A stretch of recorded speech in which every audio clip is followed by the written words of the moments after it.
Hey everyone, welcome back. Does Vinted work fine on mobile data but completely fails on Wi-Fi? Here's the fix. First, go to your settings app and then tap on Wi-Fi. Now, tap the icon next to it and then tap forget this network and confirm. Next, go back and toggle the Wi-Fi off, wait for 10 seconds and turn it back on. Reconnect to your network by tapping it and entering your password. This clears the broken network session causing Vinted to fail.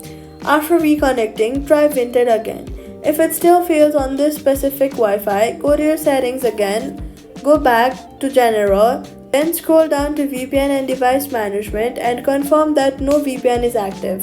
Vinted also relies on stable connection to load images and complete listings. So if your Wi-Fi has parental controls or content filtering enabled, these can block Vinted's CDN domains even on otherwise fast connection. Try your home Wi-Fi without filtering or switch to mobile data if on a restricted network.